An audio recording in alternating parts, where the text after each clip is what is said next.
Thinking about New Line Cinema, well, who thinks about New Line Cinema? It's like one of those forgotten studios that no one cares about. I never thought of New Line Cinema like that at all, maybe because it's a branch of Warner Brothers Discovery, maybe? Well, I don't know.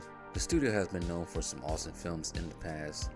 The past 40 years now, releasing the likes of Freddy Krueger, hence the nickname for the studio, the house that Freddy built.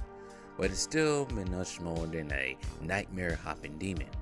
Now, looking at the filmography, Dumb and Dumber, Friday, Blade, Austin Powers, Rush Hour, The Conjuring series. Well, actually, I thought The Conjuring series was all Warner Brothers, but I guess not. I didn't pay attention to those opening credits. And now Shazam with the production of DC Comics and Warner. Now I come to think about it, I don't even know about Shazam anymore. Now, New Line Cinema wasn't always with Warner Bros., but it started off as an independent film studio. And in order to know the origins of New Line Cinema, we will start off with its founder, Robert Shaye.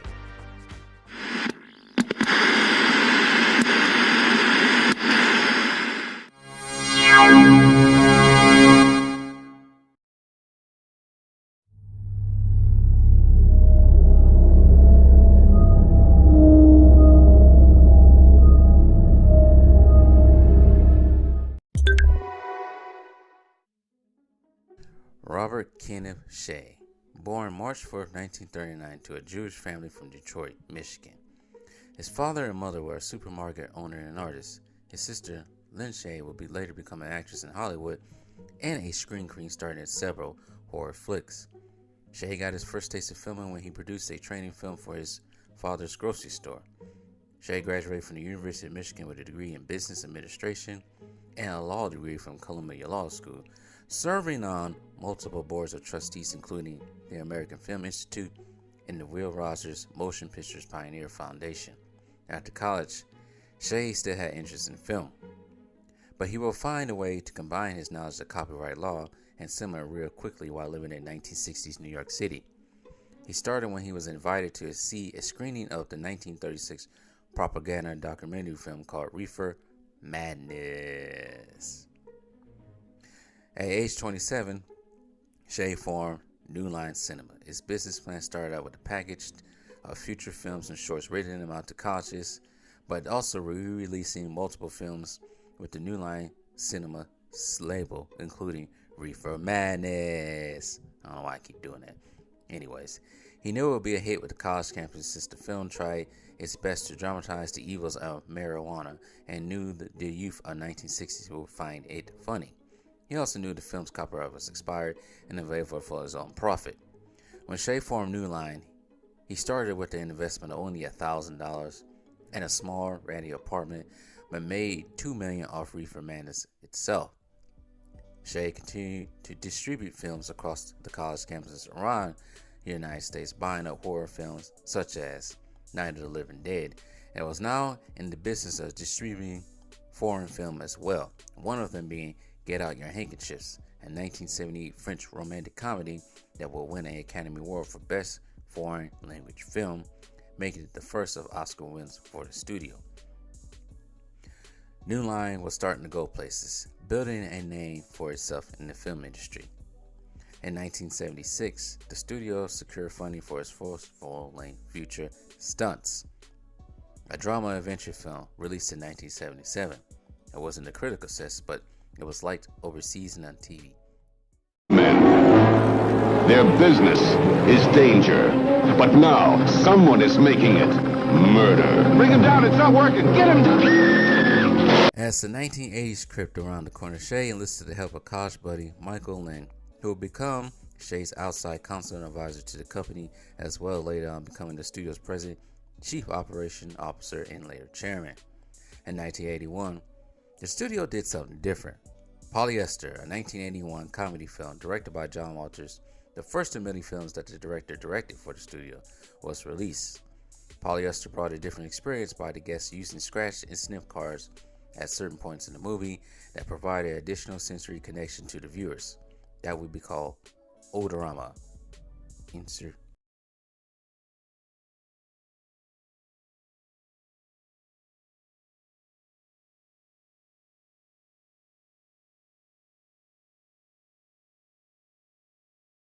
Well, more help was on the way. More on the studio board, meaning expansion into other areas of the world. With the success of polyester stunts in the 1982 horror slasher film Alone in the Dark, Robert Shaye and the New Line Cinema barely scratched the surface of the success. They didn't see nothing yet. Nancy, there's something wrong with you. You're imagining things. Nightmare on Elm Street. Do you believe in the boogeyman? No. Before we go on with the show, how about you guys like, share, subscribe to Franchise History TV, even comment down in the comments down below. I'm also on Instagram at franchise_TV and on Twitter at TV_franchise. I also have two other channels if you guys are interested: Lone Wolf Adventure TV and Franchise 2 Sports. So yeah, subscribe to those three channels. And also like, share, subscribe on all three of them. I say subscribe 3 times. I'm done. Bye. Robert Shaye understood that the youth, they loved the horror film, and he got word of a script from Wes Craven in 1982.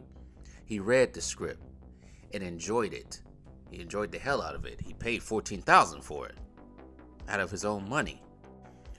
Well, Nightmare on Elm Street was the product of director Wes Craven's childhood, as well as inspired by refugees fleeing to the United States from the war and genocide from Southeast Asia.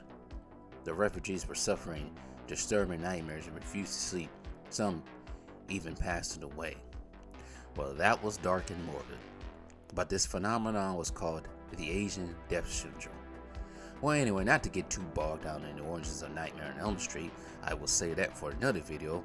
But as well, we all know the film stars Robert Englund as Freddy, Heather Langenkamp as Nancy, and a young and up-and-coming star, Johnny Depp. Robert Shaye had 2 cameos in this film, and he served as producer. The film was a box office hit, released in November 9, 1984, just weeks after the smash hit The Terminator was released. Now that I've talked about the Terminator franchise in another video, but anyways, go ahead and watch that video about the Terminator after this video is done, of course. On a $1.1 million budget, the movie made $57 million overall, thus creating a new horror franchise, coming at the heels of Halloween, Friday the 13th, Texas Chain Massacre, and of course, the Terminator, if you want to count that as horror. Some do, or sci-fi. But anyways, the film was brilliant for New Line Cinema, as it was pushing Wes Craven out of his slump. The film was praised by newspapers, and we would get Nightmare on Elm Street 2, Freddy's Revenge, and Nightmare on Elm Street 3, Dream Warriors, and Nightmare on Elm Street 4, The Dream Master, and Nightmare on Elm Street 5, The Dream Child, Freddy's Dead, The Final Nightmare, Wes Craven's New Nightmare, not a bad film, the crossover Freddy vs. Jason, and the boring remake, The Nightmare on Elm Street in 2010. Well, thanks to the success of Nightmare on Elm Street franchise, New Line Cinema continued to expand. The studio went public in 1986, revamping the studio's distribution network by releasing a dozen of films per year. Its revenue at this time was a whopping $26.5 million. New Line even gave Freddy Krueger a show called Freddy's Nightmare, but New Line was careful not to run the character to the ground, like a certain studio I know does to its characters. I wonder if you can guess that studio. The studio inked an agreement with NBC Communications, distributing 5 titles from New Line Cinema, inking an agreement with Universal Pay Television to receive 11 pictures under the agreement, thus setting up an international division towards the late 80s called New Line International. Hey, New Line even bought the rights to 1974's horror classic The Texas Chainsaw Massacre for $75,000 and produced the 1986 sequel, The Texas Chainsaw Massacre 2, with a follow-up, Leatherface Texas Chainsaw Massacre 3 in 1990. Well, as you now know, those all don't exist anymore. Well, they still exist, but according to the timeline of Texas Chainsaw, they don't exist. Ugh, dumbass remake from last year. New Line continued to gain success with the release of 1990's Teenage Mutant Ninja Turtles. The film became the highest grossing independent film of all time, at $135 million in the US and in Canada, but be surpassed 9 years later by the Blair Witch Project. TMNT 2, The Secret of the Ooze, was released in 1991, becoming the second highest grossing film with a gross of $70 million. and the sequel was later released in 1993. In 1990, Lynn became the President-Chief Operation Officer with Shea as Chairman and Chief Executive Officer. The early 1990s, New Line continued to expand into television production by purchasing 52% stake in RHI Entertainment. That would be sold to Hallmark Cards in 1994. And no wonder why Hallmark Channel got them boring-ass movies. New Line Cinema made deals for Carico Pictures. I talked about a video on the Carico Pictures not too long ago, but purchased home video and foreign rights to 600 films held by Sultan Entertainment Holdings, catching a deal with Castle Rock Entertainment. But something was changing with New Line under the expansions. There was a merger on the way. Turner Broadcasting System entered the cable television industry in its infancy. The rapid growth of TBS Superstation established it as the leading pioneer. Then, Turner broke new ground with CNN and Headline News, now in more than half the homes in America and in over 85 countries worldwide. Enter TNT, cable's fastest growing basic network in partnership with the cable industry itself. Turner Broadcasting. January 1994, New Line Cinema was acquired by Turner Broadcasting System for $500 million. Now, that's really nothing now compared to today. 2 years later, in 1996, New Line merged with Time Warner, but continued to be kept as its own separate entity away from Castle Rock. Under those two mergers, New Line continued to produce more hits with Ice Cube's led film, Friday. Yeah, thanks for the bite. What you got on my 40, homie? I thought you had $200. I do. But I won't spend Red's money. The crime thriller, 7. What's in the box? What's in the fucking box? Rumble in the Bronx, but what was Lawnmower 2 Beyond Cyberspace? The hell is that? No wonder why New Line had a dip in box office numbers, but not because of this, but one can blame it on the losses of The Long Kiss Goodnight, but that was seen positive by viewers. But if you think Nightmare on Elm Street and Ninja Turtles was successful New Line, guess again. The J.J.R. Tolkien novels couldn't find their foot in Hollywood anywhere, except for animated films. But in 1995, it was a pitch to Miramax by Peter Jackson, who wanted to start with a single trilogy, starting with The Hobbit. But name, who I cannot mention on here, the co-founder of Miramax, couldn't get the rights. That's the explanation in a nutshell. Well, kinda. I'll just leave it at that. The pitch was moved to New Line. A bigger budget, the co-founder of Miramax wanted to cut the project to one film, but cutting out major points of the story. But Jackson wasn't having it. He wasn't going to work with that. After some more arguing, Peter Jackson went to Robert Shea, who backed the project but wanted a trilogy, with each film production reaching $60 million. That's how confident Shea was in the project. Well, he was right. The Lord of the Rings trilogy became New Line Cinema's most successful film to date, grossing over $2.9 billion worldwide, nominated for 30 Academy Awards, winning 17, including the final picture, The Lord of the Rings: Return of the King, winning 11, including Best Picture. Return of the King is still the highest grossing film for New Line till this day. Well, flying under the radar during the Lord of the Rings years was Freddy vs. Jason, the Blade series based on the Marvel comic book character of the same name, the Rush Hour series, Austin Powers, and Friday sequels. During those years leading up to the Lord of the Rings, behind the scenes, New Line was going through a lot of changes. In 2000, Time Warner merged with AOL, becoming AOL Time Warner. No more reported to Ted Turner, but to Time Warner's president, Richard Parsons. Time Warner wanted to increase the finances of the studio, something New Line's creator did not want. According to New Line's president, Michael Lynn, New Line had a general rule. Films will only be produced around $15 million range, or even up to $50 million, but that was their highest number. Well, New Line didn't do that. They produced Little Nicky at $80 million.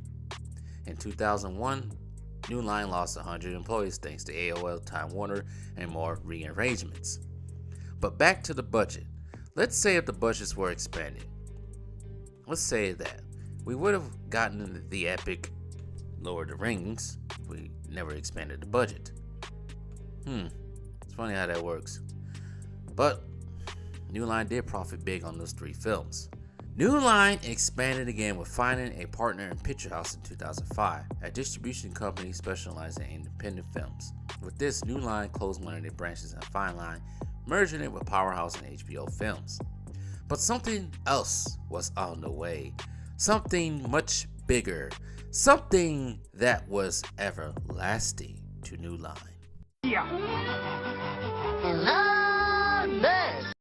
Now, to my knowledge, I always thought New Line was a branch of Warner Brothers. Maybe when I was younger I got it confused with Time Warner, but in 2008, Warner Brothers merged with New Line Cinema, like the alien from Thing.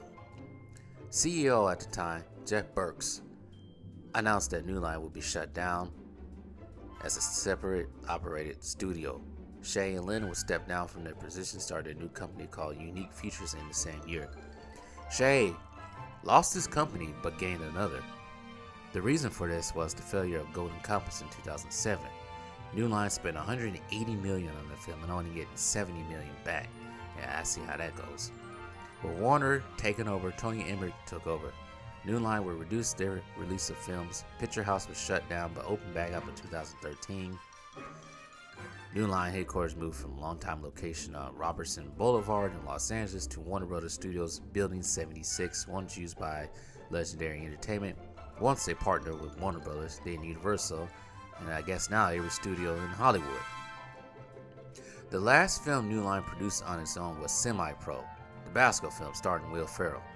Since the merger with Warner Brothers, New Line label has been on some famous films. The first of this merger was Harold and Kumar Escape from Guantanamo Bay. But since the merger, Warner Brothers and New Line have been on the remakes. Friday the 13th, Nightmare on Elm Street. Then you had horrible bosses films, the Lord of the Rings prequel series, The Hobbit, the Conjuring series, Straight Outta Compton. Well, that was actually a co-production with Universal, Legendary, and Cube Vision. But to continue on, Creed, the It series, The Sopranos. Well, not so much The Sopranos, but just that boring prequel movie, and various films starring The Rock's big ass head. New Line Cinema even dipped into the superhero genre. Shazam and Black Adam, those 2 enemies. So far, with all that listing, since the merger, New Line has done well for itself. Well, thanks to Warner Brothers, but looking at upcoming films, a remake of House Party coming out soon, Creed 3, a Shazam sequel where we don't know what's going to happen with DC. They change every 2 minutes. More Conjuring Universe films, another Lord of the Rings films. Oh, God, that does not working right now with Lord of the Rings. Thanks, Amazon. But it looks like the studio or label is doing well for itself. It's about time it is a studio that wasn't defunct. It's a boy! To be continued.